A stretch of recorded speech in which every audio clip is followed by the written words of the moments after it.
हम सारे के सारे ही मारे गए। वैसे पिछली दफा की घटिया परफॉर्मेंस के बाद सबसे पहली मौत तो मेरी ही एक्सपेक्टेड थी, मगर सबसे पहले लैंडस्लाइड में रुड़ती एक भारी चट्टान के नीचे तो जमाली कुचला गया।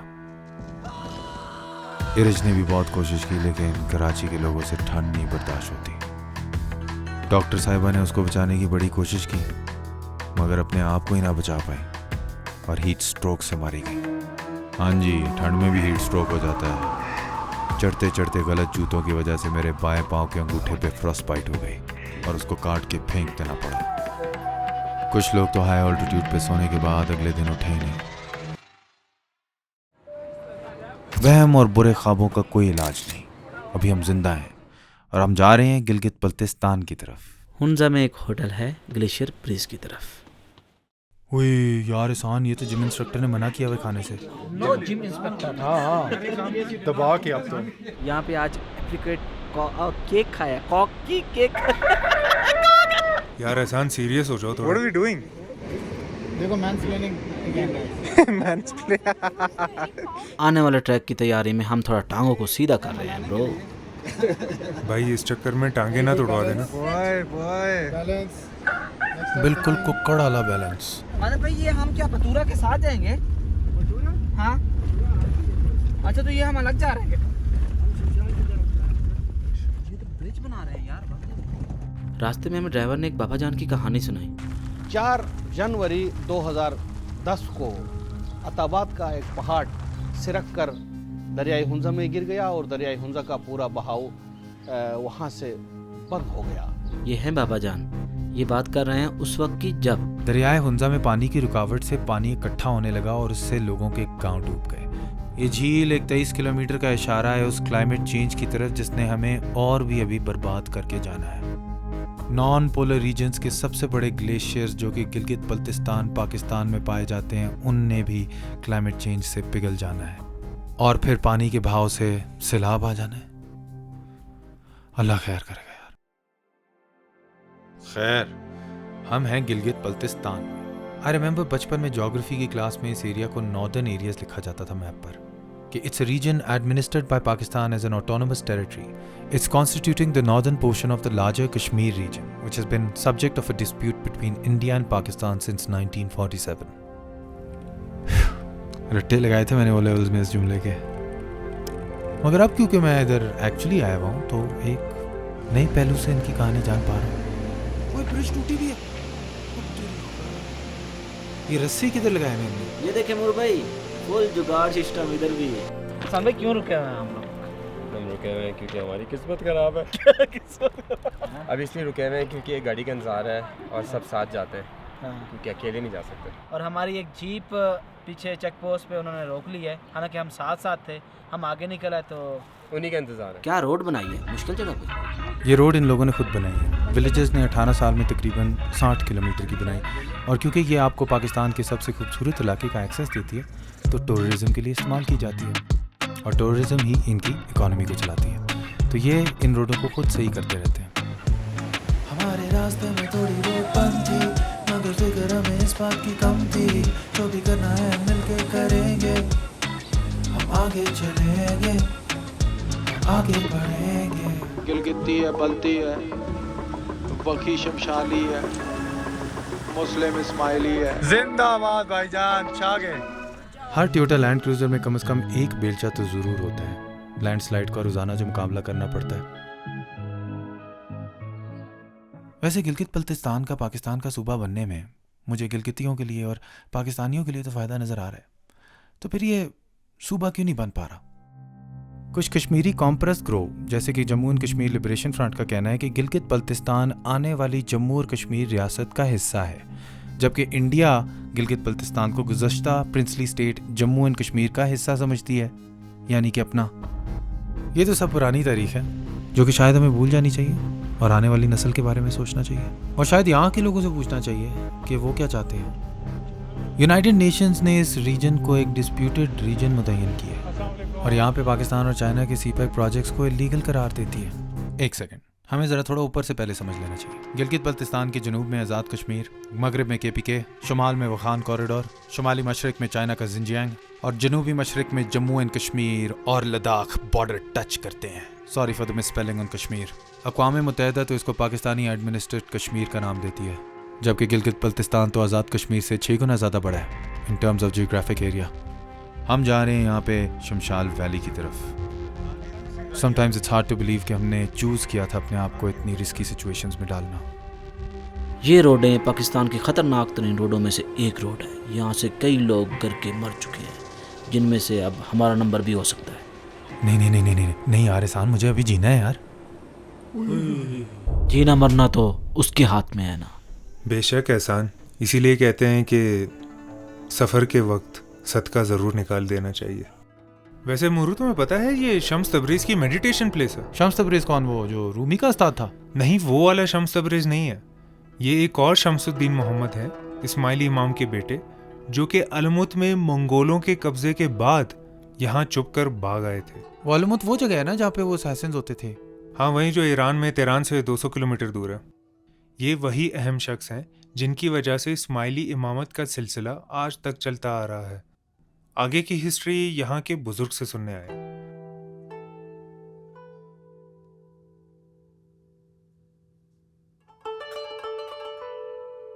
मेरा नाम दौलत अमीन है। दौलत अमीन का मतलब है अमानत वाली दौलत। उस्ताद दौलत अमीन शमशाल के बड़ों में से हैं। He is the first teacher from Shimshal to.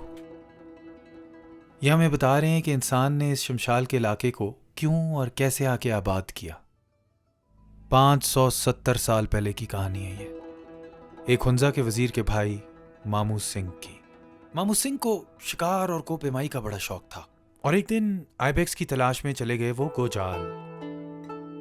थोड़ा सा अपने आप को ओरिएंट कर लें, हम इस वक्त शमशाल वैली के साथ शमशाल विलेज में हैं, जो कि गोजाल तहसील में पाई जाती है और गोजाल हुंजा डिस्ट्रिक्ट में है। जिस डिस्ट्रिक्ट के वजीर के भाई ने इस जगह को आके आबाद किया, फिर उसने एक मुस्लिम खातून से बियाह कर ली। एक वकी स्पीकिंग खूबसूरत औरत, खतीजा के नाम की।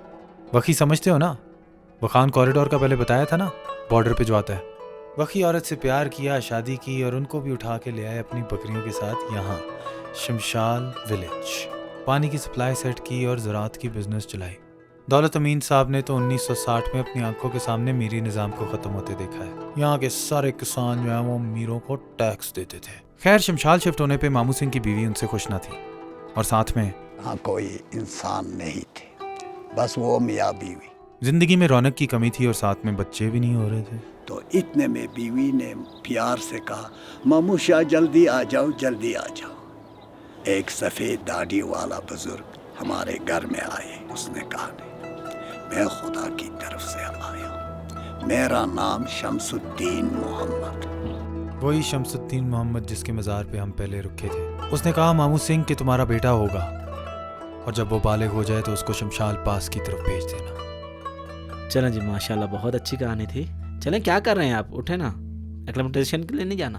और ये क्या पी रहे हैं? Effervescent mix berry electrolytes, vitamin C, energy, immunity, hydration and minerals. बस कर दें जी, चलो चलो मूव ऑन। रेडी है? Yo, I am just doing the last touches. Excuse me, थोड़ा स्लो चलना है। इस एक्सिबिशन पे हमारे साथ एक फोटोग्राफर भी हैं, फिरोजा गुलजार। काम अच्छा है, फॉलो कर सकते हैं, लिंक एंड डिस्क्रिप्शन।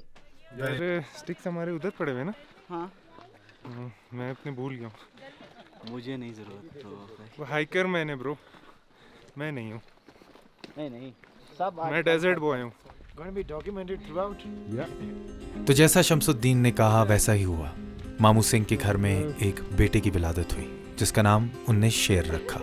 बालिग होने पे शेर ने यहाँ से 40 से 50 किलोमीटर दूर वहाँ ही जाना था जहाँ हमने जाना है, शमशाल पास।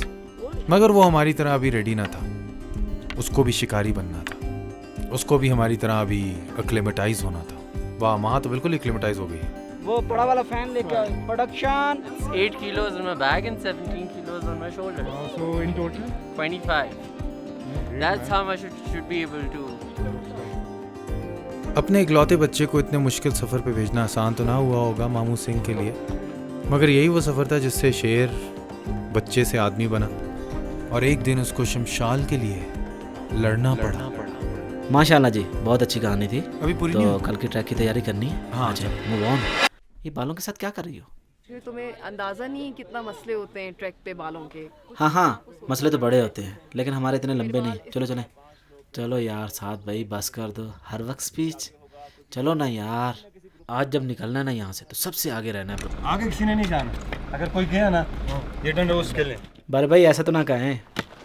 ये स्टिक जैसे हम मुश्किलात पे जाएंगे ना तो कभी कभी हम स्लिप भी हो जाएंगे।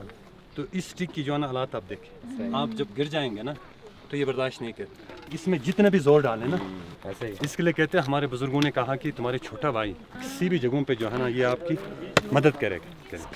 में हसान भाई ने तो हर वक्त शौकियाँ ज़रूर मारनी होती है यार। हाँ जी बिल्कुल, मेरा तो अपना ही सिस्टम होता है ब्रो। सेफ। मेरा भी अपना ही सिस्टम होता है bro. I like to be careful, I like to be well equipped. सब कुछ साथ होना चाहिए, कभी भी कुछ भी हो सकता है। इस वक्त मुझे सोटी की ज़रूरत है तो बैग में से निकालेंगे। ये स्टेबिलिटी की ज़रूरत थी। And I'm ready to go. आपको मैं थोड़ा सा ट्रैकिंग गियर के बारे में बताना चाहूँगा।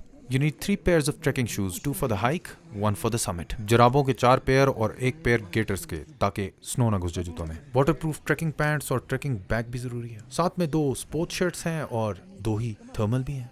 2 pairs of gloves, एक थोड़ा हल्का एक थोड़ा हैवी, एक वार्म टोपी और साथ एक travel pillow. Portable water supply, head torch और साथ एक portable sound system. Toiletries, power bank और तारें, कैराबिनर, सिक्योरिटी हार्नेस और रेनकोट। एक डे पैक भी चाहिए, एक विंड ब्रेकर भी चाहिए और साथ में एक हॉट वाटर बॉटल भी रख लो। Sun hat, banded shades, down jacket, sun block और लिप बाम और चप्पलें अगर वजन इजाजत दे तो। Let's not forget about the sleeping bag and the sleeping mat. ऐसे हालात में लॉन्ड्री करना सिखाऊं?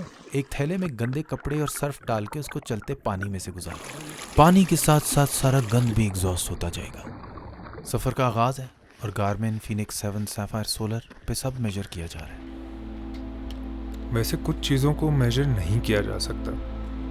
मतलब इंसान अपनी कैफियत को कैसे तोल सकता है? ये वादी मुझे याद दिलाती है कि मैं एक ज़र्रा बराबर भी नहीं, लेकिन मेरे वजूद का कोई मकसद तो है। उस मकसद को कैसे तोला जा सकता है? हाँ मिस्टर जमाली, उसको तो शायद नहीं तोला जा सकता, लेकिन आज के ट्रैक के स्टैट्स मैंने तोल लिया। 10 किलोमीटर का ट्रैक, 693 मीटर की एलिवेशन गेन जो हमने 3 घंटों में किया। कम से कम मैंने 3 घंटों में किया। कुछ लोग लेट भी आए थे। जी माशाल्लाह, बहुत अच्छी बात की आपने। तो कल का ट्रैक का पता है आपको? बहुत ख़तरनाक है। कुछ सोचा है आपने उसके बारे में? पता है आपको? यार Ehsan, no pain no gain bro. ये हमारा रास्ता बंद है तो उसके लिए पत्थर लेके जा रहे हैं भाई लोग।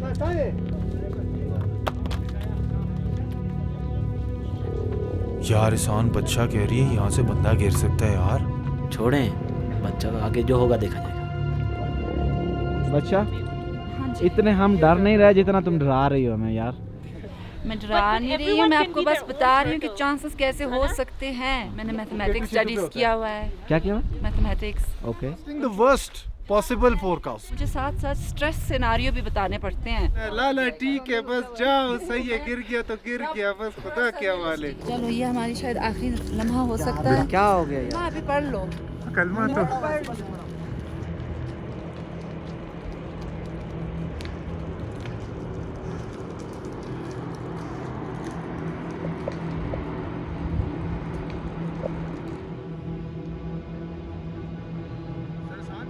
वैसे हमारा डरना तो बनता ही नहीं है। देखो, सारा खतरा तो उन्होंने मोल लिया हुआ है। देखो, चोट भी लग गई उसको। ये वहाँ पे जो हमारा रास्ता बना रहे थे और उनको पत्थर लगा। देख के बॉयज, तेरी कंदील तो गई थी भाई। पकड़ ले। ओए सरसान, तेरी लगी। तो लंच के बाद जो देखा ना सीन, मैंने तौबा ही पढ़ा। मैं आगे क्या? आप कर्मों की बात कर रहे हैं ना? टेंशन नहीं ले, मैंने भी पढ़ी। एक ही रिवर है, उसके पास हम आए हैं, क्रॉस किया है, फिर हम चढ़े हैं, फिर उसी को क्रॉस किया है। मतलब 3 मरतबा। क्या ये जो रिवर था ये हम सीधा नहीं क्रॉस कर सकते थे? I was ashamed of my self, जो बार बार बैठा हुआ रिवर पे मुंह पे पानी मार रहा था, हीट स्ट्रोक हुआ था। मुरू भाई ने यहाँ आके बताया कि यार वो जो K2 वाला हमने किया था ना, तुमने जो एडिट किया था, यार ये तो उससे ही मुश्किल है ना। मतलब okay, I am not a loser. यार ये मरे हुए लोगों के नाम लिखे हुए नहीं, जिंदा भी हो सकते हैं। इधर से वो गिरा तो उसकी टांगे ही टूटेंगी, बच जाएगा ना। मरा होगा, कोई ना कोई तारे टूटी होगी। एहसान यार, अगर मेरे साथ यहाँ पे कुछ हो गया ना तो यार घर जाके व्लॉग ज़रूर अपलोड कर दें। अगर मैं पहुँच गया तो बॉस। इसका सबसे जो टफ सेक्शन है ना, वो ये एरिया है। आज हमने 2230 फीट की असेंट की है और 2560 की डिसेंट की। This is the hardest trek I've done to date in my life. Distance of 17 kilometers. Elevation gain 946 meters. 2900 calories burn होने को आ रही हैं। ये 6 घंटे का ट्रैक ले आया है हमें 4 से 5000 मीटर के पीक्स के करीब, जिनमें से एक को मेरे को समिट करना है।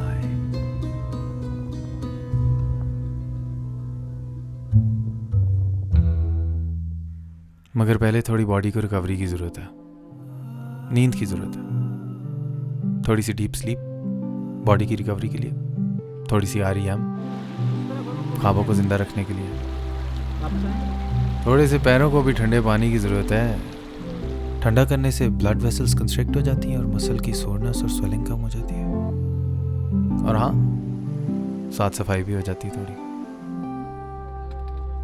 शेड्स मेरी कुछ चीजें मिसिंग थी अभी बैग से, मुझे याद पड़ा है जमीन पे पड़ी थी रास्ते में। इतनी लो ऑक्सीजन सप्लाई में चीज़ें याद रखना मुश्किल हो जाता है और फिर चीज़ें गुम भी होने लग जाती हैं। Miss Naima has left her phone in the wilderness. Are we gonna return this to her? मैं अभी आपको एक गिफ्ट दूंगा। मुझे पता है आप क्या गिफ्ट देंगे। क्या? जो मुझसे गुमा है वो। हमारे देसी मिसाल है कि बकरे को हलाल करने से पहले ना पानी पिलाया जाए। क्या तुम्हारे यहाँ होता है? हाँ होता है एहसान, मगर वो हमारी तरह के बकरे नहीं होते, उनको नहीं पता होता कि वो ज़िबा होने वाले हैं। ये देखो, ये 2 कसाई उठ रहे हैं और इस वाले बकरे को हलाल करेंगे सबसे पहले। हो सकता है फिर इस बकरी की बारी आ जाए इसके बाद। यार ऐसी फील गुड जगह पे तू मॉर्बिड बातें क्यों कर रहा है? अच्छा मुरू भाई आप बताएं, आप क्या कर रहे हैं? मैं इस वक्त जो कभी किसी का बचा हो सकता था उसको छील छूल के खा रहा हूँ। ज़रूरत है यार खुराक की।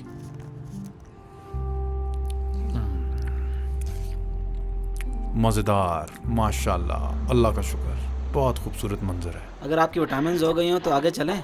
मुझे ना ना ना मेरे से मेरा कोई बैग लेगा, ना मेरे से मेरा कोई कैमरा लेगा। I am full hacker man bro. Race लगाएगा, रेसी दोस्त रेस लगाएगा। तुम आगे जाओ, मैं आ रहा हूँ, कर लेंगे, कोई मसला नहीं है ब्रो। कोई मसला नहीं है, ये पुल भी पार कर लेंगे हम और चले जाएंगे जानवरों की चरागाहों के जहाँ, वक्त में ठहरी हुई इस जगह जहाँ अब हम खड़े इंसान अपने पुराने नाते हैवान के साथ फिर उजागर कर पाएंगे। ये नाता हमारा बकरियों के साथ 11,000 साल पहले शुरू हुआ, जब हमने पहली बकरी को डोमेस्टिकेट किया। वेलकम, माशाल्लाह। ये जगह हमें किसी कदीम ज़माने में खुशामदीद कर रही है। हाँ, जैसे कि वक्त फैल सा गया। It's more like a pilgrimage, don't you agree? हाँ बात तो तेरी सही है। मामू सिंह का बेटा शेर भी एक तरह की पिलग्रिमेज करके यहाँ पे आया होगा। ए सादिया, उफ कितना भारी बैग उठा के लाई है यार, क्रेजी। इन बॉयज़ की तो नेवर एंडिंग एनर्जी है। हमारे से पहले निकलते हैं, हमारे से पहले पहुँचते हैं, हमारे से डबल वजन का सामान कैरी करते हैं और फिर कैंप भी लगाते हैं। साथ में इनको गोट हर्डिंग भी आती है। अल्लाह की मखलूक के बारे में ऐसा कहना नहीं चाहिए, लेकिन बकरियां बड़ी ही बेवकूफ़ लगती हैं मुझे। मतलब हमारे से उनने खाना लिया और हमें उनने क्या क्या नहीं दिया। एक दफ़ा मैंने बकरी को जलती हुई सिगरेट भी खिलाई थी, खा गई थी। इसके मुकाबले में याक थोड़ी ज़्यादा ज़हीन लगती है, मगर बदकिस्मती से सोशल और क्लाइमेट चेंजेस की वजह से अगली नस्ल याक हर्डिंग कम करने लग गई है। कुछ इलाकों में तो बढ़ती दर्जा हरारत ने एक कीड़ा पैदा कर दिया जो याक के बच्चों को खाने लग गया है। लोकल लैंग्वेज में हम इसको जूग बोलते हैं। इनके दूध से हम लोग चीज़ बनाते थे, कुरुत बनाते थे, जो पूरा साल हमारे तमाम अखराजात इनसे हम लेते थे। शिमशाल पास्चर में जो है ना 3000 याक है, बुरुगल में है, चतराल में है, फिर नेपाल में है, चाइना में है। अभी हम लोग इनको थोड़ा सा बढ़ाना चाह रहे हैं कि इनकी तादाद और बढ़े। इसी याक से बनाए पैसे से ही अपने बच्चों की तालीम भी पूरी कर रहे हैं। ये याक शादियों में और दीगर तकरीबात में काट के खाई भी जाती है। हर याक तकरीबन 1.5 लाख रुपए की बिकती है। याकें साइज़ में छोटी भी होती जा रही हैं और ज़्यादा बीमार भी जल्दी हो जाती हैं। ओए ये क्या हो रहा है एहसान? मूर भाई यहाँ पे ये लोग जो है ना इस तरह मक्खन निकालते हैं, और हमारे यहाँ तो ये सिस्टम होता है घूम घूम चाटी, मक्खन मेरा पतला छां तेरी घाटी। Welcome to the shoot village. Pakistan से चाइना की तरफ जाते हुए ये आखिरी विलेज आती है, शूअर्ट विलेज। यहाँ पे घर तो बड़े हैं लेकिन लोग बड़े कम नज़र आ रहे हैं। हमने सोचा क्यों ना यहाँ के बड़े से पूछें कि हो क्या रहा है भाई, कहाँ गए सारे? हमारा बाल बच्चा तालीम याफ्ता हो गया, तालीम की तरफ ज़्यादा तवज्जो होता है। एजुकेशन की वजह से मिरबान शाह के बच्चों ने वापस इस काम पे ना आना चाहा। हमारे जो बच्चे हम लोग ज़्यादा तवज्जो अभी तालीम करके जो है ना, तालीम से ये ख़ास नापसंदीदगी मैं आपकी समझ सकता हूँ। वैसे आपने कौन सी जमात तक पढ़ा? 0, कोई भी नहीं, तालीम मेरे पास नहीं है, ये बदकिस्मती है। शाह साहब आपके बच्चे आप कहाँ रहते हैं? पढ़ रहे, 2 फौज में, 2 बेटी 3 बेटी पढ़ रहे, वो भी अच्छा खासियत में इस्लामाबाद और कराची में बैठा है। मिरबान शाह एक लेजेंडरी कोपेमा है। इनने 8,000 डेज किए हुए हैं। K2, G2, नंग गफरबाद, G1, G2 2 टाइम। मिरबान शाह वो तीसरा पाकिस्तानी है जिसने K2 समिट किया बैक इन 1995। मैं और मेरे उस्ताद रजब शाह ने सर किया। खुदा का शुक्र है कि आजकल तमाम माउंटेनर जो है वो शिमशाल से निकला है। I can't help but B inspired कि इस वैली से 32 इंटरनेशनल क्लाइंबर्स निकले। हाँ, मगर अगर बचपन से इस लेवल की पीक्स आपको प्रैक्टिस करने के लिए मिल जाए तो आपके इंटरनेशनल लेवल के क्लाइंबर पे पहुंचने के चांसेस ज़्यादा हो जाते हैं। 5000 एंड अबव मीटर्स की पीक्स ऑल अराउंड बेबी। और ये अपने माउंटेनियरिंग स्कूल्स के थ्रू हम जैसे एमेच्योर्स को भी सिखा रहे हैं। शिमशाल में हमारा एक स्कूल भी है और हमारे जितने भी सीनियर माउंटेनर्स हैं वो इस स्कूल के थ्रू ना लोगों को एजुकेट करते हैं। 5000 6000 के बेशुमार पीक्स है यहाँ पे, बहुत सारे ग्लेशियर्स हैं यहाँ पे। आइस क्लाइंबिंग कर सकते हैं, रॉक क्लाइंबिंग भी कर सकते हैं, स्की भी कर सकते हैं। दैट्स मदद भाई एंड दैट्स अ स्टूडेंट। लगता है सीख गया। हमारा जितने भी सिस्टम है हम खुद मैनेज करते थे शुरू से, और वो कॉन्सेप्ट अभी तक रेजिस्ट करते हैं शिमशाल वैली में। और ये रोड जिस पे हमने ट्रैक करके यहाँ तक पहुँचा, ये मुख्तलिफ कम्युनिटी के मेम्बर्स ने बनाए हैं, और इसमें मुख्तलिफ फैमिली ऐसे भी है कि उन लोगों ने अपने बाप दादों के नाम से ना कंट्रीब्यूट करके ये रास्ता यहाँ तक बनाए हैं। कुछ तो है इस वैली में कि इस वैली के रास्तों पे चलते चलते वो लोग क्लाइंबर्स बन गए वर्ल्ड लेवल के। शायद हम भी अगर इधर चलते रहें तो हमारे में से भी कोई क्लाइंबर निकला है। यस मरू, बात तो ठीक है, बट यू नो कि ये वही रास्ता है जिस पे शेर गुजरा था। ओ हाँ, दौलत अमीन ने बताया था ना। वो अकेला 2 पहाड़ों को पास को क्रॉस करके शिमशाल पास पहुंच गया। शेर जब शमशाल पास पहुंचा तो उसको 6 चाइनीज घुड़सवार मिले who laid claim on the land। ये तो मैं होके उसने कहा ये मेरा एरिया, उन्होंने कहा ये हमारा एरिया। तो एरिया के मलकियत का फैसला उन्होंने कहा कि हम एक पोलो मैच के जरिए करेंगे, और पोलो मैच में तो शेर ने चाइनीज की छितरौल कर दी, और तब से इलाका शमशाल का है। मुर भाई बहुत कहानी हो गई, चलें सोने के लिए चलते हैं, कल समेट के लिए भी निकलना है। क्या कर रहे हैं? रोज़ का जो सुबह का काम होता है, पैकिंग करना, अपने आप को इक्विप करना। आज आप देख रहे हैं हमने जूते कौन से पहने हैं।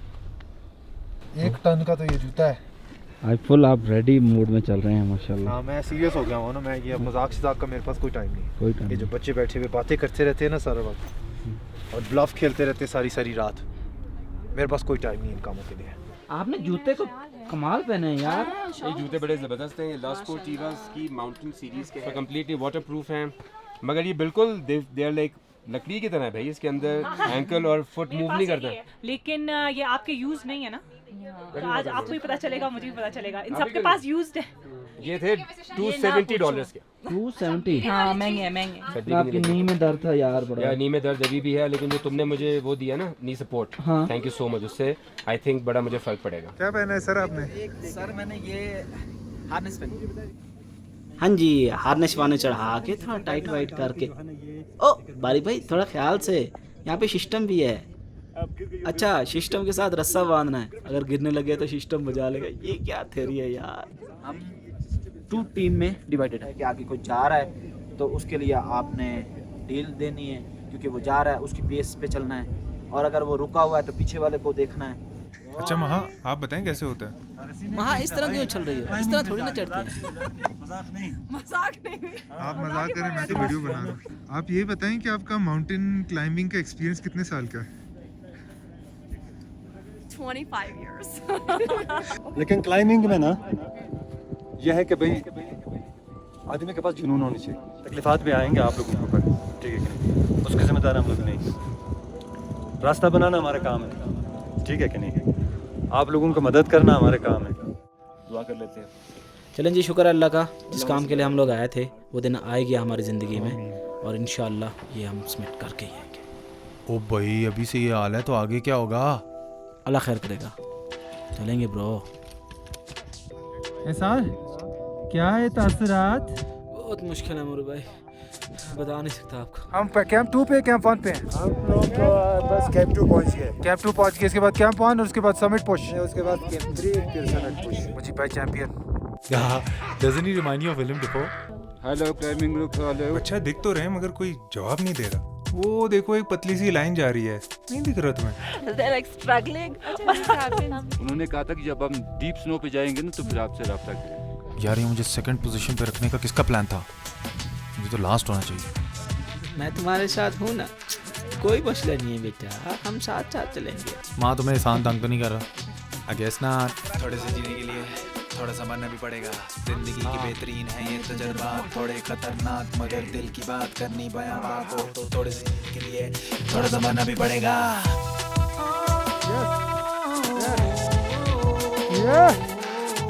Come on. साथ में यहाँ पे 2 मिनट बनते हैं। भाई चलो। थोड़ा सा मरना भी पड़ेगा, थोड़े से जीने के लिए थोड़ा सा मरना भी पड़ेगा, थोड़े से जीने के लिए छोटी सी 2 मिनट की ब्रेक। मोरू भाई आपके 2 मिनट हो चले यार, बस 1 मिनट 2 मिनट। तैमूर भाई, हाउ इज गोइंग? जी भाई आपकी दुआ है। जी भाई हल्का हल्का। हवा पतली होने लगी है, उड़ी ना जाए हम इसके साथ कहीं। ब्रो बस थोड़ा सा रह गया, इंशाल्लाह पहुंच जाएंगे आज, इंशाल्लाह ये करके रहेंगे। आ गया बस। एहसान, ये आया। I'd like to thank साद मुनव्वर, जिसने हम सबको कन्विंस किया कि हम ये कर पाएंगे। 5,461 meters की peak, summited in 2 hours and 44 minutes। हमारी तो वहाँ पे ही कहानी ख़त्म होगी, लेकिन अगले दिन टीम के काफ़ी लोग मिंगलिक सर को भी समिट करने गए। एक दिन जाके कैंप किया और फिर रात को इस समिट के लिए पुश की। 6,050 मीटर की पीक। थोड़ा सा जीने के लिए थोड़ा सा मरना तो पड़ता है। क्या आपको पता है कि MRI स्कैन्स बता रहे हैं कि high altitude climbers high altitude climbing की वजह से अपना ब्रेन टिश्यू लूज़ कर रहे हैं। मगर ये जानते हुए भी हज़ारों लोग अपनी मौत के करीब इन पहाड़ों को सर करने आते हैं। शायद हम भी खतरे के करीब यहाँ इसीलिए आए हैं, यहाँ के लोगों से बहादुरी सीखने, इस मुहिम के ज़रिए जिस पे हम मिलकर चले हैं। वीडियो गेम्स में इसको अचीवमेंट अनलॉक करना कहते हैं, मैं इसे लेवल अप कह रहा हूँ। तकरीबन 90 किलोमीटर का ट्रैक है। अल्लाहु अकबर, अल्लाहु अकबर,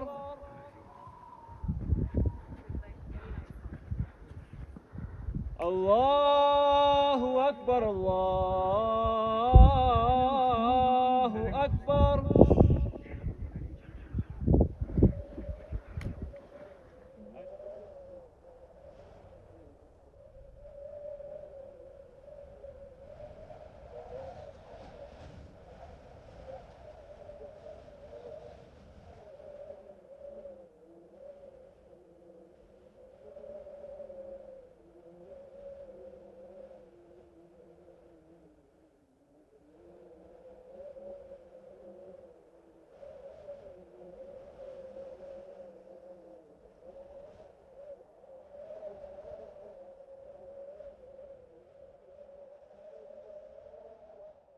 उम्मीद है आपको डॉक्यूमेंट्री पसंद आई। इसी एक्सपीडिशन पे मिस्टर फराज जमाली और एहसान अहमद ने व्लॉग्स भी बनाए हैं, ज़रूर चेक कीजिएगा।